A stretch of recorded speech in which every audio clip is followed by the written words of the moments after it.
कुछ ही घंटों पहले हम ये कार्यक्रम दर्शकों के सामने रख रहे हैं, जबकि चुनाव नतीजे आएंगे। अभी आपको क्या महसूस हो रहा है? जो हवा है कोलकाता की, उसमें आप क्या सूंघ पा रहे हैं? बंगाल का जो अवाम है, जो सेकुलर परस्त अवाम है, उनको वो वोट दिए हैं कि एक बड़ा फासिस्ट फोर्सेस को इस मुल्क से, इस स्टेट से बाहर रखने के लिए। मैं तो कहूंगा कि तृणमूल कांग्रेस को ज्यादा प्रिपेयर्ड होना चाहिए था। हालांकि बंगाल के आप इतिहास देखेंगे तो 1971 के बाद कभी भी कोई क्लोज फाइट हुआ ही नहीं है बंगाल में। हमेशा 70 सीट, 80 सीट, 100 सीट का डिफरेंस रहा है। पोल स्टार्स जो एग्जिट पोल ने कहा है कि बहुत बड़ा मुकाबला होगा, 2-4 सीट ये आगे होंगे, वो आगे होंगे, लेकिन बंगाल में हमेशा डिवाइसिव पोलिंग हुआ है। मतलब जो पार्टी जीता है उनको 180, 190 के ऊपर मिला है आउट ऑफ 294। तो ये जो एक्स्ट्रा अलग से पोलिंग हुआ है, ये पोलिंग बीजेपी का खिलाफ जाएगा, मुझे ये उम्मीद है। मगर तीसरी पॉइंट जो मैं कहना चाहता हूँ कि तृणमूल कांग्रेस पार्टी को और भी ज्यादा सतर्क होने की जरूरत थी, मगर दूर से ये पार्टी, अनफॉर्चुनेटली इस पार्टी का भी अंदर उतना कैपेसिटी नहीं है।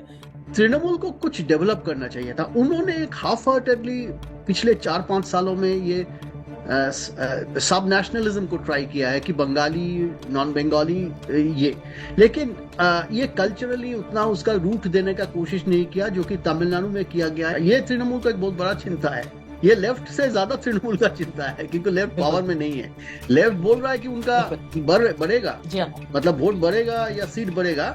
अभी तक जो ग्राउंड लेवल में लेफ्ट का 1-2 लोगों से हमारा बात हुआ, जो बूथ मैनेज कर रहा है, उनको ऐसा नहीं लग रहा है। उनके नेताओं को शायद लग रहा है, लेकिन ये बूथ वालों को नहीं लग रहा है कि उनका वोट बढ़ेगा। क्या आप वाकई इसको इतना खतरनाक मानते हैं कि वाकई जो आरएसएस का टोटल कंट्रोल ओवर इंडिया वो बंगाल से ही तय होगा? क्या इतनी बड़ी बात हम कह सकते हैं? सबसे बड़ा जो चीज होगा, आज जो 4-5 हजार के आसपास शाखा है आरएसएस का, वो बढ़ के 40-50 हजार हो जाएगा अगले 5 सालों में।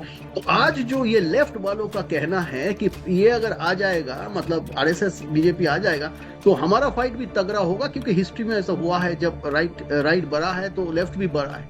ये ऐसा नहीं होगा।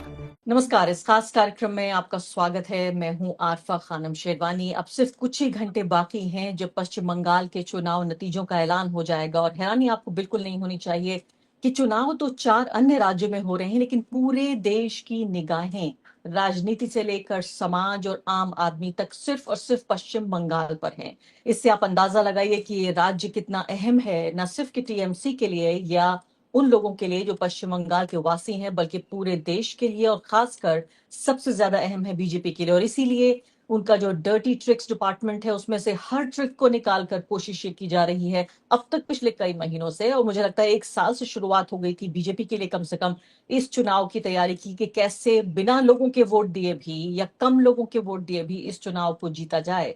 ऐसे में किस तरह से टीएमसी इस चुनाव को लड़ी है, क्या वो जीत पाएगी, इससे पहले क्या कुछ देख पा रहे हैं वो लोग जो कि पश्चिम बंगाल में रहकर और वहीं के वासी हैं और दशकों से पश्चिम बंगाल को देखते रहे हैं, और खासकर आम जनता की नफ्स पे मैं कहूंगी उनका हाथ है। उन 2 खास लोगों को हमने आपको बुलाया है। सुवजीत बागची जाने माने पत्रकार हैं, एक जमाने से मैं उनको पढ़ती रही हूँ, और मुझे बहुत खुशी हो रही है सुवजीत जी कि आप मेरे शो पर यहाँ पर आए हैं, आप तशरीफ लाए हैं, बहुत बहुत शुक्रिया। और साथ ही मेरे साथ जादवपुर यूनिवर्सिटी से प्रोफेसर मतीन मौजूद हैं। उनका एक पूरा कार्यक्रम हमने रिकॉर्ड किया था जादवपुर विश्वविद्यालय, और आप जानते हैं नरेंद्र मोदी को जो कोई खास चीजें नापसंद हैं, उनमें जेएनयू के अलावा जादवपुर और इसी तरह के लोग जहां से वो समझते हैं कि विद्रोह की या असहमति की आवाज है, वॉइसेस ऑफ डिसेंट निकल कर आ रहे हैं। सबसे पहले प्रोफेसर मतीन, मैं आपको बहस में शामिल करना चाहती हूँ। मुझे बताइए, कुछ ही घंटों पहले हम ये कार्यक्रम दर्शकों के सामने रख रहे हैं, जबकि चुनाव नतीजे आएंगे। अभी आपको क्या महसूस हो रहा है? जो हवा है कोलकाता की, उसमें आप क्या सूंघ पा रहे हैं? ये तो बहुत अफसोस की बात है कि जिस तरह से सेंट्रल एजेंसियां, चाहे वो ईडी हो, सीबीआई हो, इलेक्शन कमीशन जैसा एक इतना इम्पोर्टेंट अहम कॉन्स्टिट्यूशनल बॉडी, जिसका एक अपना अपना ओहदा और अपना ट्रस्ट हुआ करता था, उस इंस्टीट्यूशंस, उसके साथ साथ फोर्सेस और आपका गोदी मीडिया, तो पूरा तमाम इंस्टीट्यूशंस इस तरह से लगा है कि बंगाल के अवामों से ये लड़ाई और जद्दोजहद चल रहा है। तो ये अनफॉर्चुनेटली मुझे ये उम्मीद है कि जिस तरह से एसआईआर और बीजेपी का जो मिसडीड्स लास्ट पिछले बहुत सालों से हिंदुस्तान में हुआ है, उसके खिलाफ लोगों का मतदान होगा। टीएमसी को लोग वोट दिए हैं, मगर ऐसा भी नहीं सोच के वोट दिए कि टीएमसी बहुत फेवरेबल पार्टी है। ये लोगों को, बंगाल का जो आवाम है, जो सेकुलर परस्त आवाम है, उनको वो वोट दिए हैं कि एक बड़ा फासिस्ट फोर्सेस को इस मुल्क से, इस स्टेट से बाहर रखने के लिए। तो मुझे उम्मीद है ये जितना इनका जो कारनामा है, वो सब कारनामा के 4 तारीख आने वाला, अर्थात कल सुबह एक अच्छा रिजल्ट और अच्छा अहम बंगाल का आवाम जो है इसका कड़ा जवाब देंगे। जी हाँ, आप जो कह रहे हैं मैं वो समझ रही हूँ, जो नहीं कह रहे हैं उसके बीच भी दर्शक भी समझ पा रहे हैं, मैं भी समझ पा रही हूँ। सुभजीत जी, ये बताइए, हमें पत्रकारिता की तमाम जो किताबें थी उसमें पढ़ाया गया था कि आपको ऑब्जेक्टिव रह के अपना जो ऑब्जेक्ट जिससे आप कवर कर रहे हैं उससे एक दूरी बनाकर कवर करना है। लेकिन जब आंखों तले हम देख रहे हैं कि इतनी नाइंसाफी हो रही है, कुछ दिन रहकर मैंने बंगाल में खुद देखा पूरा एसआईआर का जो, ये मैं कहूंगी एक तरह की त्रासदी है, कि एक ट्रेजेडी है जो बंगाल के लोगों पर हावी की गई है, उनके ऊपर थोपी गई है। उस सब के बाद ये उसी के दौरान ये इलेक्शन हो रहा है। इलेक्शन के दिन भी आप देखिए, दोनों दिन, खासकर दूसरे फेज में जिस तरह से एक तरह से हिंसा, झड़पें, मारपीट, लाठीचार्ज, क्या क्या नहीं हुआ बंगाल के चुनाव में। ऐसे में आप क्या कुछ देख पा रहे हैं, हमारे दर्शकों से क्या आप बांटेंगे? नहीं, ये तो मार्टिन साहब ने बताया। मेरा हिंदी हालांकि उतना अच्छा नहीं है, लेकिन मैं माफी चाहूंगा उसके लिए। आ, देखिए, ये बात तो ये है कि ये एक्सपेक्टेड था, एक तरह से ये तो एक्सपेक्टेड था। करीब एक साल पहले जो सिचुएशन था उसमें लग रहा था कि आराम से ये तृणमूल कांग्रेस जीत जाएगा। लेकिन पिछले 6 महीने में जिस तरह से बीजेपी ने इसको प्लान किया है, और खासकर इनको पूरा चार्ज जो सुनील बंसल और भूपेंद्र यादव इन दोनों को दिया है, उनके ऊपर अमित शाह जी है, तो ये इन्होंने 6 महीने में ये एक सुनामी खड़ा कर दिया एक तरह से। तो ये तो एक तरह से मैं तो कहूंगा कि तृणमूल कांग्रेस को ज्यादा प्रिपेयर्ड होना चाहिए था इसके लिए कि ऐसा होगा लास्ट मोमेंट में। लास्ट 6 मंथ्स, 3 महीना या 6 महीने में ऐसा होगा। और ये पिछली बार भी हुआ था, 16 में नहीं हुआ था, 21 में ऐसा हुआ था कि last 90 days to 180 days, so BJP pull in all their resources and then they build up a, I mean, a big show they put up, and BJP का एक बहुत अहम चीज जो है वो है कि वो विनेबिलिटी प्रोजेक्ट कर सकता है। विनेबिलिटी मतलब वो कि हम जीत गए, ये जो प्रोजेक्शन होता है, ये प्रोजेक्शन ये बहुत अच्छी तरह से कर सकता है। और ये लास्ट टाइम भी किया था, लास्ट टाइम भी हम सब मान के चल रहे थे कि बीजेपी जीत जाएगा।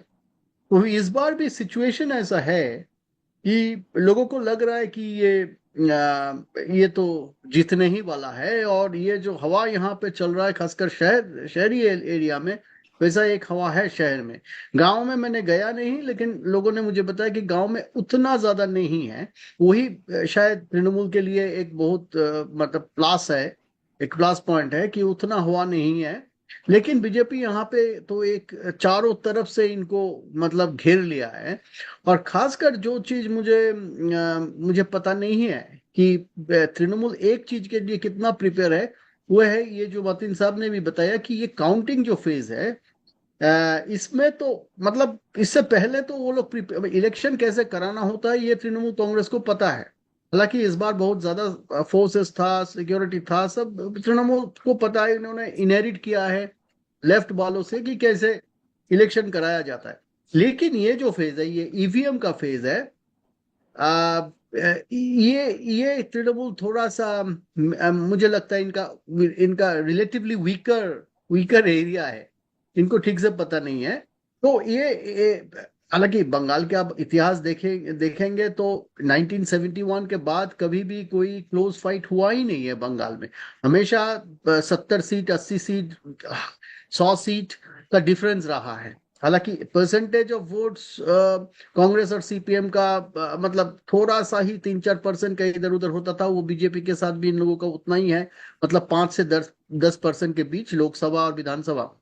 लेकिन इस बार वो क्या होगा, जैसे कि इन्होंने कहा है, जो पोल स्टार्स, जो एग्जिट पोल ने कहा है कि बहुत कड़ा मुकाबला होगा, 2-4 सीट ये आगे होंगे, वो आगे होंगे। लेकिन बंगाल में हमेशा डिवाइसिव पोलिंग हुआ है, मतलब जो पार्टी जीता है उनको 180-190 के ऊपर मिला है आउट ऑफ 294। सीपीएम था या लेफ्ट फ्रंट था या तृणमूल कांग्रेस, बीजेपी, कांग्रेस, जो भी है, हमेशा ऐसा रहा। तो वो अगर वैसा नहीं होता है, अगर एक नेक एंड नेक फाइट होता है, तो वो भी एक रिकॉर्ड होगा एक तरह से। ये बिल्कुल we can say that, but I am not sure whether it will be a very close contest और a hmm divisive contest, but it looks very tough for Trinamool Congress this time. जी हाँ, और मैं आपकी बात से कुछ जो की पॉइंट्स जो मैंने अभी सुने हैं वो दर्शकों के सामने रखना चाहूंगी। आप ये कह रहे हैं कि सीधे तौर पर बीजेपी ने चारों तरफ से तृणमूल को घेर लिया है। एक साल पहले तक आपको लग रहा था कि तृणमूल का कोई मुकाबला नहीं है, ये उनके लिए बहुत आसान लड़ाई है। तीसरी बात, आप ये कह रहे हैं कि काउंटिंग के लिए ऐसा लगता है कि उतनी तैयार नहीं थी टीएमसी जितना उसको होना चाहिए। और मुझे बहुत दुख हो रहा है ये कहते हुए कि काउंटिंग तो काम है इलेक्शन कमीशन का। पॉलिटिकल पार्टियों का काम होता है कि वो चुनाव की तैयारी करें, उन्हें इलेक्शन कमीशन से नहीं लड़ना है। लेकिन यहाँ ममता बनर्जी बीजेपी से कम लड़ रही हैं, इलेक्शन कमीशन से ज्यादा लड़ रही हैं। मुझे बताइए मतीन साहब कि ये जो बात कर रहे हैं शुभजीत जी की माहौल बनाने में बीजेपी बहुत आगे रहती है, प्रोजेक्शन करने में। और इसीलिए मैं दिल्ली के पत्रकार, जिनको तथाकथित रूप से हम राष्ट्रीय पत्रकार कहते हैं, उनको मैं बंगाल के मामले में बिल्कुल एंगेज नहीं करना चाहती हूँ, क्योंकि मुझे पता है कि अगर उनके बस में हो तो कभी नहीं बनती तृणमूल की सरकार। अभी नहीं, चौथी बार नहीं, पिछले 3 बार भी नहीं बनती, क्योंकि हर बार वो बीजेपी को जिताते हैं। और बीजेपी को, अगर बीजेपी हार भी जाए तो बहुत आसान है, कोई आपकी ट्रोलिंग नहीं होगी, आपके ऊपर कोई हमला नहीं होगा। आप अच्छे पत्रकार माने जाते हैं, आप सिर्फ ये कहते रहिए कि बीजेपी जीत रही है हर चुनाव। अब मैं ये जो जी काउंटिंग वाली बात आपसे पूछ रही हूँ, क्या आपको क्या लगता है, आप इसे किस तरह से देख रहे हैं? क्या वाकई आपने भी देखा कि कोई कमजोरी है टीएमसी में काउंटिंग को लेकर? और एक पॉलिटिकल पार्टी कर क्या सकती है, ये भी मुझे बताइए कि क्या तैयार कर सकती थी वो अपने को। जी मैं सुरजीत दा का जो आर्गुमेंट है मैं उससे सहमत हूँ, क्योंकि आप लास्ट 3-4 महीना में, मैं 6 महीना से भी और बल्कि और मैं और क्लोज कर लूंगा, 3-4 महीना में जिस तरीके से भारतीय जनता पार्टी ने इन्वेस्ट किया है डिजिटल कैंपेन में। इस बार लोग एग्रेसिव, गांव देहात में लोकल लेवल में उनका ऑर्गेनाइजेशन बहुत वीक है। उनका ऐसा भी बहुत कॉन्स्टिट्यूंसीज है जहां वो पोलिंग एजेंट दे नहीं पाए हैं, बूथ एजेंट दे नहीं पाए हैं। मगर उनका जो है, उनका जो वोट्स है, उनका वोट्स को वो ऑनलाइन के जरिए और हेट के जरिए, उसके साथ साथ काफी सारा व्हाट्सएप ग्रुप, रील्स, इस सब के जरिए जो है जहन को जो है ऑलरेडी करप्ट कर चुका था। दूसरी बात ये रहा कि इलेक्शन कमीशन का मुद्दा, अनफॉर्चुनेटली ये मुझे कहना पड़ रहा है पॉलिटिकल साइंस का स्टूडेंट के नाते, कि हम इलेक्शन कमीशन को एक ऐसा एक अहम इंस्टीट्यूशन समझते हैं जिनका एक न्यूट्रलिटी, जिनका एक कॉन्स्टिट्यूशनल सैंक्टिटी वो हमेशा बरकरार रहा था। अनफॉर्चुनेटली इस बार ये शुरू मुझे तब से लगा था जब से एसआईआर का नोटिफिकेशन जारी हुआ, क्योंकि ये एसआईआर बिल्कुल पिछले जैसा एसआईआर नहीं है। इसमें ये बंगाल का एसआईआर एक अलग तरीका का एनआरसी है, और इसको ये एक बेसिकली रेसल प्रोजेक्ट है। मैं दूर तरह से देख रहा हूँ कि जिस तरह से प्रोफेसर क्रिस्टोफ जैफेल्लो हिंदुस्तान का जमहूरियत के पक्ष में बोले थे कि ये एक एथनिक डेमोक्रेसी है, ये एसआईआर वो एक एथनिक डेमोक्रेसी के लिए एक कदम आगे गया है। जिस तरह से पूरा बंगाल में आप मुर्शिदाबाद, मालदा, दिनाजपुर, कुछ बिहार, अलीपुरद्वार, 24 परगना, साउथ नॉर्थ देखिए, किस तरह से हजारों हजारों लोग, जेन्युइन वोटर्स, नागरिक, उनको निकाला गया है। वो बहुत अरिथमेटिकली साजिश के तहत निकाला गया है। मुझे इतना होप है, उम्मीद है कि जिस तरह से लोगों को परेशान किया गया है, चाहे वो माइग्रेंट लेबर हो, आम शहरी हो बंगाल का, वो बीजेपी जो सोचे थे कि शायद ये एसआईआर करके उनको निकाल दिया जाएगा, बट मुझे लग रहा है कि उसका जो प्लान है वो प्लान उसका खिलाफ ही शायद हो सकता है वर्क करे, क्योंकि लोग काफी परेशान है। और इस परेशानी की वजह से इन ब्लॉक, अब देखें 94%, 96% तक पोलिंग हुआ है बंगाल के कॉन्स्टिट्यूंसीज पे। तो ये जो एक्स्ट्रा अलग से पोलिंग हुआ है, ये पोलिंग बीजेपी का खिलाफ जाएगा, मुझे ये उम्मीद है। मगर तीसरी पॉइंट जो मैं कहना चाहता हूं कि तृणमूल कांग्रेस पार्टी को और भी ज्यादा सतर्क होने की जरूरत थी, मगर दूर से ये पार्टी, अनफॉर्चुनेटली इस पार्टी का भी अंदर उतना कैपेसिटी नहीं है, कल्चरल कैपेसिटी नहीं है कि हिंदुत्व के खिलाफ ये लड़े। ये इलेक्टोरली बीजेपी के साथ लड़ रहे हैं, मगर इनका कोई कल्चरल लड़ाई हिंदुत्व के खिलाफ नहीं है। अगर बीजेपी का 110 सीट आ जाता है किसी भी हालत से, बीजेपी तृणमूल का 40-50 एमएलए को तुरंत एक ही रात में खरीद लेगा। तो ये तृणमूल कांग्रेस का बड़ा बड़ा जो हिंदू लीडर्स है, उनका जो उलझन है, उनका कहना है कि अगर बीजेपी, मैं खुद फील्ड वर्क में गया हूं, काफी लोगों से बात किया हूं अपना आइडेंटिटी को छुपाकर, तो उनको ये कहना है कि अगर बीजेपी थोड़ा बहुत चांस आता है तो they will immediately jump to BJP. तो therefore this is also major concern. तो खैर, अनफॉर्चुनेटली किस तरह से उनको पता होना चाहिए था कि बीजेपी के पास मशीनरी है, मैकेनिज्म है, उनके पास आईटी सेल है, तो उनको उस तरह से तैयारी करना बहुत जरूरी था। क्यों वो तैयारी नहीं की वो मुझे पता नहीं। खैर, आप बात से है कि ये काम इलेक्शन कमीशन का है, ये कोई पॉलिटिकल पार्टी का नहीं है, मगर हमको वो आइडियल सिचुएशन सोचना नहीं है। हमको आइडियल सिचुएशन सोचना नहीं है जब हर कुछ संविधान का एक बेसिक प्रिंसिपल को उल्लंघन होके जिस तरह से आर्बिट्रीली और ओपेक सिस्टम में एसआईआर किया गया है, इससे हमको ये समझ लेना चाहिए था उनका मनसबा, उनका जो प्लान साजिश समथिंग वेरी डिफरेंट। तो therefore we have to be very careful. मुझे लगता है कि अभी लड़ाई सिर्फ तृणमूल कांग्रेस के वर्सेस इलेक्शन कमीशन नहीं है, अभी बंगाल का जमहूरी पसंद आवाम के साथ और इलेक्शन प्रोसेस का लड़ाई है। और आगे बढ़ने से पहले एक अदना सी गुजारिश कि आप मेंबर बनिए मेरे चैनल का आरफा खानम शेरवानी। अगर आप मेंबर बनते हैं, आपके समर्थन से आप मेरा हाथ मजबूत करेंगे, इतना मजबूत कि मैं सत्ता का कॉलर पकड़ के सवाल पूछ सकूंगी और जो हमारे समुदाय में हाशिए के जो तबके हैं उनकी आवाज उठा सकूंगी। आप यकीन जानिए, आपका एक छोटा सा सहयोग मेरे लिए इतना बड़ा होगा जिसके लिए आप अंदाजा भी नहीं लगा सकते। जी हाँ, सुभजीत बागशी, मुझे बताइए, जो आप जिस चिंता का जिक्र कर रहे हैं वो चिंता हर उस व्यक्ति को है जो भारत का लोकतांत्रिक भविष्य चाहता है, जो ये नहीं चाहता कि भारत में वन पार्टी रूल हो या भारत में ऑपोजिशन का स्पेस खत्म हो जाए। कई बार जब इन चिंताओं को लेकर मैंने टीएमसी से कहा कि बेजमीन पर इस तरह की रिपोर्ट्स हैं, आप ये बताइए कि इस तरह के बोगस वोटर्स तैयार किए जा रहे हैं, जो आपके वोटर्स हैं वो डिलीट किए जा रहे हैं और ऐड किए जा रहे हैं। यहाँ तक कि आपको मालूम है कि खुद अभिषेक बैनर्जी ने इस बात का पर्दाफाश किया कि उत्तर प्रदेश से लाके वोटर को यहां जोड़ा जा रहा है। जब ये बातें मैंने टीएमसी के लोगों से कही तो on the record come of the record उनका ये कहना है कि हमारी जीत का मार्जिन इतना ज्यादा है कि अगर एसआईआर भी हो जाए, वोटर डिलीशन एडिशन भी हो जाए और जिस तरह से आप काउंटिंग का जिक्र कर रहे हैं कि उस पर सचेत ना भी रहें, फिर भी हमारी इतनी पॉपुलैरिटी, इतनी लोकप्रियता है कि इस इलेक्शन को हम जीत पाएंगे। हो सकता है कि हमारा बहुत मार्जिन ना रहे, कम हो जाए, लेकिन इलेक्शन हम फिर भी जीतेंगे। और मैं सवाल में एक और चीज जोड़ देना चाहती हूँ, जो मतीन साहब ने भी जिस बात का जिक्र किया कि बड़ी तादाद में लोगों ने बाहर निकलकर वोटिंग किया है, नंबर 1।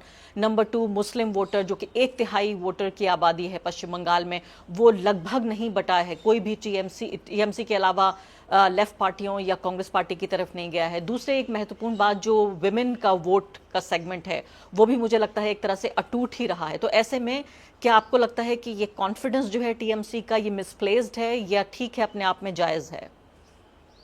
ये तो बोलना बहुत डिफिकल्ट है। वो तो ऐसा बोलेगा ही टीएमसी, क्योंकि वो पॉलिटिकल पार्टी है, लड़ाई कर रहा है। तो वो तो ऐसा बोलेगा, इसमें कोई डाउट नहीं है। और एक तरह से तो ठीक ही है, क्योंकि उनका जो रिकॉर्ड है, इलेक्टोरल रिकॉर्ड आप देखेंगे तो उनका वोट तो घटा नहीं है। पिछले 15 सालों में टीएमसी का वोट बहुत ज्यादा घटा नहीं है। वो शुरू में शायद 11 में वो 39% के आसपास थे, तो वो बढ़ते बढ़ते 43-44 के आसपास आ गया, वहां से ऊपर चला गया, 48 हो गया था, अराउंड 48 हो गया था लास्ट इलेक्शन में। तो इनका वोट वो जो 39-40 उनको 2011 में मिला था, उससे नीचे कभी नहीं गया और वो बढ़ता ही गया। पिछले 10-15 सालों में 10-12% बढ़ गया है, क्योंकि ये पोलराइज्ड इलेक्शन हो रहा है बंगाल में। ये जब बीजेपी आने के बाद ये हिंदू मुस्लिम लाइन पे और बंगाली नॉन बंगाली लाइन पे पोलराइज्ड हो गया सोसाइटी। तो इसमें ये चल रहा है। लेकिन तृणमूल का मुझे जो लगता है कि बीजेपी का जो लक्ष्य होता है वो सिर्फ इलेक्शन जीतने का लक्ष्य नहीं होता है। उनका एक सिविलाइजेशनल एस्पिरेशन है, उनका एक अपना आइडियोलॉजी है। वो अपने आप को एक रूलिंग पार्टी और रेवोल्यूशनरी पार्टी दोनों प्रोजेक्ट करता है। हालांकि राइट विंग रेवोल्यूशनरी, जो कि मैंने पहले भी बताया, ये राइट विंग रेवोल्यूशनरी पार्टी है। वो अपने आप को, अपना कार्डर्स को मार्च कराता है। जैसे कि थोड़ा बहुत पहले फर्स्ट 15 ईयर्स सीपीआईएम या लेफ्ट पार्टीज भी कराते थे। तो तृणमूल का ये सब का अंदाजा नहीं है। उनका कोई ऐसा आइडियोलॉजी तो है नहीं। उनका मतलब, जब आप ऐसा एक तगड़ा आइडियोलॉजी वालों से लड़ रहे हैं, जो भी है, आई मीन इनका एक आइडियोलॉजी है, इलेक्शन जीतना उनका एक आइडियोलॉजी, एक मकसद है। उसके साथ साथ इनका एक सॉलिड आइडियोलॉजी भी है, जिसके कारण वो बहुत ऐसा कुछ करते हैं जो बाहर से देख के हमको पता नहीं चलता कि ऐसा क्यों कर रहा है। उनका एक आइडियोलॉजी भी है। तो तृणमूल को कुछ डेवलप करना चाहिए था। उन्होंने एक हाफ हार्टेडली पिछले 4-5 सालों में ये सब नेशनलिज्म को ट्राई किया है कि बंगाली नॉन बंगाली ये, लेकिन ये कल्चरली उतना उसका रूट देने का कोशिश नहीं किया, जो कि तमिलनाडु में किया गया है। एक कल्चरल मूवमेंट, मतलब कि 100 सालों से बना हुआ है वहां पे, और बढ़ता गया। इसीलिए तमिलनाडु में बीजेपी अभी भी उनका रूट्स उतना तगड़ा नहीं है। लेकिन इनका तो कुछ है नहीं। मतलब आप ये मान के चल सकते कि तृणमूल के आज जो लीडर है, ये कितने सारे लीडर तृणमूल के साथ रहेंगे? और इनका आइडियोलॉजी अगर है तो वे तो, अगर बीजेपी एक मंदिर बनाने का घोषणा करता है तो तृणमूल 10 मंदिर बनाने का घोषणा करता है। ये इस आइडियोलॉजी से आप बीजेपी से नहीं लड़ पाएंगे। ये तृणमूल के अंदर भी लोग समझ पाए हैं, लेकिन इससे तृणमूल ये पॉलिसी अपना चेंज करने का कोशिश नहीं किया है। तो हम लोगों को शायद थोड़ा बहुत पता था कि ऐसा एक सिचुएशन एक दिन आएगा, लेकिन हम लोगों ने सोचा नहीं था 6 महीने पहले कि इस इलेक्शन में वैसा सिचुएशन हो जाएगा। जब ये जो सुनामी इन्होंने खड़ा कर दिया है, इसको तृणमूल थोड़ा सा तो चिंतित है। और खासकर तृणमूल, जो मुझे लगता है एक चीज में बहुत चिंतित है कि ये लेफ्ट का जो वोट है, अभी भी उनके पास पिछले इलेक्शन के हिसाब से 5-7% वोट है। ये लेफ्ट के पास रहेगा कि ये थोड़ा बहुत वहां से भी 2-3% फिर से बीजेपी की तरफ चला जाएगा? ये तृणमूल का एक बहुत बड़ा चिंता है। ये लेफ्ट से ज्यादा तृणमूल का चिंता है, क्योंकि लेफ्ट बिल्कुल पावर में नहीं है। लेफ्ट बोल रहा है कि उनका बिल्कुल बढ़ेगा, जी हाँ मतलब वोट बढ़ेगा या सीट बढ़ेगा। अभी तक जो ग्राउंड लेवल में लेफ्ट का एक दो लोगों से हमारा बात हुआ, जो बूथ मैनेज कर रहा है, उनको ऐसा नहीं लग रहा है। उनके नेताओं को शायद लग रहा है, लेकिन ये बूथ वालों को नहीं लग रहा है कि उनका वोट बढ़ेगा। उनका कहना है कि इस बार और जब मतलब तगड़ा वोटिंग होगा, मतलब लेफ्ट के वोट का तगड़ा स्विच होगा फ्रॉम लेफ्ट टू बीजेपी, तो जो कि पिछला 10 सालों में होते आ रहा है। तो ये सब मिला के, ये सब तृणमूल का कैलकुलेशन में उतना नहीं था शायद। तृणमूल ने सोचा था, तृणमूल ने भी लेफ्ट की जी हाँ तरह सोचा था कि लेफ्ट का वोट लेफ्ट के पास रहेगा, थोड़ा बढ़ेगा, उससे तृणमूल का एडवांटेज होगा। मुझे नहीं लग रहा है एट दिस पॉइंट कि लेफ्ट का वोट बढ़ रहा है। बिल्कुल। अब आप दोनों से बिल्कुल आखिरी सवाल, मुझे ये बताइए कि अगर ये सिनेरियो मान के चलते हैं कि बीजेपी अगर ये चुनाव किसी भी तरीके से जीत जाती है, तो मुझे बताइए क्या कुछ है बंगाल के पास खोने के लिए? बहुत सारे बंगाली हैं इस वक्त ट्विटर पर लिख रहे हैं, बहुत इमोशनल लंबी लंबी पोस्ट लिख रहे हैं कि बीजेपी जैसी फोर्स बंगाल में कभी नहीं आई, और बंगाल की पहचान, बंगाल की अस्मिता, बंगाल का कल्चर, बंगाल में जो महिलाओं की जगह है, बंगाल का सेक्युलरिज्म, उसकी जो अपनी संस्कृति और सभ्यता खुद बंगालियों की है, वो सब कुछ खतरे में पड़ जाएगी। क्या आप वाकई इसको इतना खतरनाक मानते हैं कि वाकई जो आरएसएस का टोटल कंट्रोल ओवर इंडिया वो बंगाल से ही तय होगा? क्या इतनी बड़ी बात हम कह सकते हैं, मतीन साहब? बहुत, देखिए ये बहुत इम्पोर्टेंट सवाल है। अभी वो टू अर्ली टू से, बट इतना मैं कह सकता हूँ कि बंगाल को कोई एक्सेप्शनल मानना भी गलत है। बंगाल में ऑलरेडी अगर आप देखें कि ये सोसाइटी पोलराइज हो चुका है। वो अभी उसका इलेक्टोरल आउटकम उस नतीजे से हमको मिला नहीं है, पर सोसाइटी ऑलरेडी पोलराइज्ड है। इसमें अभी देखिए, आपका आइडेंटिटी लेकर आपको घर भाड़ा, घर किराया नहीं मिलता है। तो मैं और उतना डिटेल्स में नहीं जाना चाहता हूँ, मगर ये बात से मैं सहमत हूँ आपके साथ कि बीजेपी का नाफिस होना, इधर आना, बिल्कुल हमारा जो बंगाल का जो बंगाली आइडेंटिटी है, कल्चर है, और जो भी थोड़ा बहुत मिली जुली तहजीब है अभी भी, वो सिंक्रेटिक प्लूरल कल्चर जो भी बचा है, उसमें और भी ज्यादा नुकसान पहुंचेगा। जी हाँ, शुभजीत जी, क्या इतना ही आप बस एक ही शब्द कहेंगे या इससे ज्यादा आप कुछ कहेंगे? आखिरी बात। देखिए, बंगाल में तो मतलब जो हिंदू रिवाइवलिस्ट आइडियोलॉजी है, वो तो 19th सेंचुरी से बहुत बहुत, मतलब उसका रूट बहुत अंदर चला गया था एक जमाने में। बंगाल में अभी तक है, ये लोग क्यों नहीं आ पाया, ये एक बहुत बड़ा क्वेश्चन है। मतलब in every political circle, because if you look at 19th century Bengal, the society was divided. One side was Bengal Renaissance, the other side there was a Hindu revivalist ideology. There were very big stalwarts in Bengal who were like, in the part of that Bengal revivalist ideology. Why they were part of it, uska explanation hai. That's different. लेकिन अब first election अगर आप देखेंगे 1952 का, तो उसमें हिंदू महासभा जनसंघ मिलके 13 आसन उनको मिला था, जो उन्होंने 2021 तक रिपीट नहीं कर पाया। उसके बाद सबसे ज्यादा उनको 77 मिला ये 21 में। तो वो वहां पे क्यों 13 मिला था? और उस वक्त लेफ्ट पार्टीज को 39 मिला था, बहुत ज्यादा नहीं मिला था। लेकिन वहां से दो तरफ जा सकता था, राइट के तरफ या लेफ्ट के तरफ, तो लेफ्ट के तरफ चला गया। दो कारण है इसका। एक है कि हिंदू महासभा का जो हेड था वो लेफ्ट की तरफ थोड़ा चला गया, निर्मल चैटर्जी, जो कि सोमनाथ चैटर्जी जो हमारे स्पीकर थे लेफ्ट के, उनके पिताजी वो हिंदू महासभा का प्रेसिडेंट थे। और जनसंघ, श्यामा प्रसाद मुखर्जी का, उनका डेथ हो गया। अगर ये दोनों चीज नहीं होता तो उस वक्त ही शायद अगला इलेक्शन में 57 में ये बढ़ जाता।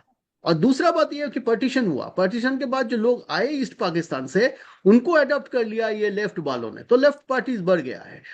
ये मानना मतलब अगर आप उस वक्त का इन लोगों का कांग्रेस के बीच भी डिबेट देखे, कांग्रेस का जो जो यहाँ के जो लोग थे, विधान चंद्र रे, उन्होंने बोला था कि ये बंकिम चंद्र चटर्जी का, इनको हमारा नेशनल एंथम बनाना होगा, वंदे मातरम को, जो कि अभी बनने जा रहा है शायद, पता नहीं। और टैगोर को चाहते थे ये मतलब ये पंडित जी जवाहरलाल नेहरू।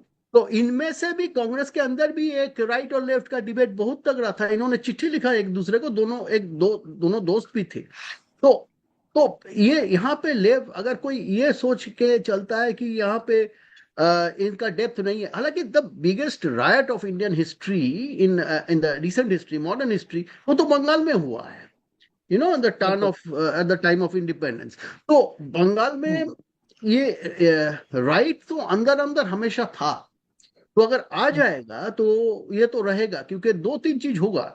एक तो बीजेपी यहाँ पे थोड़ा सा जो मतलब ये थोड़ा कैश स्ट्रैप्ड है, मतलब उतना कैश दिखता नहीं है जितना आपका बंगलोर में दिखता है, मुंबई में दिखता है, दिल्ली में दिखता है। तो कैश थोड़ा पंप होगा, जिससे मिडिल क्लास बहुत खुश हो जाएंगे। इंफ्रास्ट्रक्चर में थोड़ा सा इन्वेस्टमेंट होगा, मेट्रो का और लाइन होगा, रास्ता होगा, ये वो होगा।